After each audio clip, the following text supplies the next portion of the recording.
જય માતાજી મિત્રો, આજે તમારા માટે હું લઈને આવી છું સરસ મજાની નવી જાતની રેસીપી। તો આજે હું બનાવવાની છું દાળ ઢોકળી। તો ચલો તમને બતાવી દઉં। તો જો મિત્રો, આપણે તો ફાઇનલી પહેલેથી દાળ બાફીને રેડી કરી દીધી છે। જો તમે જોઈ શકો છો, જો આપણે સરસ મજાની તુવેરની દાળ બફાઈ ગઈ છે ને આપણે અંદર તો મફળીના બીયા પણ અંદર એડ કરી દીધા હતા પહેલેથી। તો ચલો, આપણે દાળ તો બફાઈ ગઈ છે અને આ બાજુ જો ટામેટા, લીલા મરચા, આદુ લસણની પેસ્ટ, લીંબુ અને મીઠા લીમડાના પાંદા, અને આ બાજુ છે સૂકા મરચા અને મેથી, અને આ બાજુ છે લીલા ધાણા। આપણે મસાલા બધા રેડી કરી દીધા છે। તો જો આ બાજુ પણ મસાલા રેડી કરી દીધા છે। તો ચલો આપણે કરીશું હવે દાળનો વઘાર। તો ચલો તમને બતાવું। તો મિત્રો, વિડીયોમાં બન્યા રહેજો। તો ચલો, આપણે તવી તો ગરમ થઈ ગઈ છે આપણે, અને આપણે એમાં એડ કરીશું તેલ। તો તમારે જરૂર પ્રમાણે તેલ અંદર એડ કરી દેવાનું છે।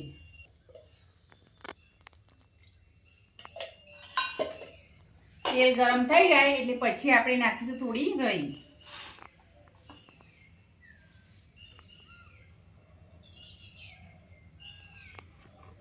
થોડું આપણે નાખીશું જીરું,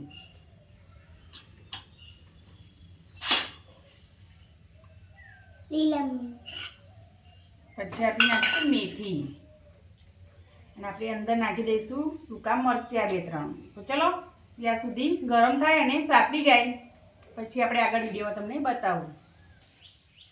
તો ચલો, આપણે કહી જીરું તો ફૂટી ગયું છે ને આપણે એમાં નાખીશું લીલા મરચા, પછી આપણે નાખી દઈશું આદુ લસણની પેસ્ટ।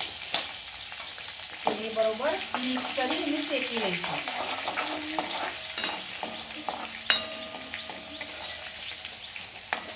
આપણે એને એડ કરીશું કડી પત્તા,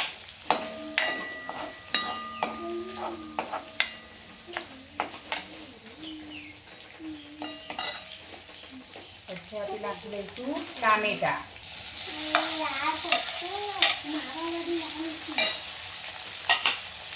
બરોબર મિક્સ કરી લઈશું।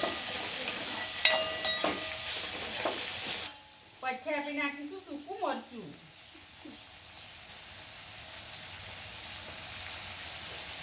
થોડી નાખીશું હળદર, પછી નાખીશું આપણે મસાલો, તેને બરોબર મિક્સ કરી લઈશું। પછી આપણે સ્વાદ અનુસાર મીઠું નાખીશું અંદર। જો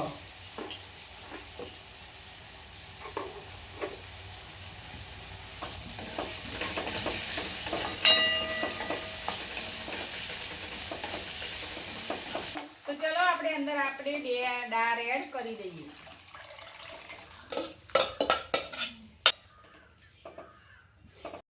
મિત્રો, આપણે ઘઉંનો લોટ હવે બાંધી લઈએ। આપણી રોટલી વણી લીધી છે ને, હવે આપણે ચપ્પાવતીથી કરીશું નાના નાના કકડા। તો જો આવી રીતે તમારે કકડા કરી લેવાના છે।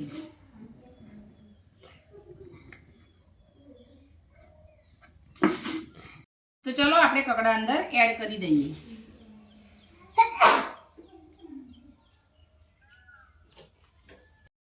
બધી રોટલી વળી અને કકડા કરી અને અંદર એડ કરી દેવાના છે। પછી આપણે દાળને બરોબર ઉકાળી લેવાની છે। તો ફાઇનલી મિત્રો, આપણી દાળ ઢોકળી તૈયાર થઈ ગઈ છે સરસ મજાની। જુઓ, તો ચલો આપણે અંદર લીલા ધાણા એડ કરી દઈશું। ચલો, આપણે કોથમીર અંદર એડ કરી દઈએ। તો મિત્રો, અમારી દાળ ઢોકળી કેવી લાગી? તમને ગમી હોય તો લાઈક, કોમેન્ટ અને વધારેમાં વધારે આ વિડીયો શેર કરી દેજો।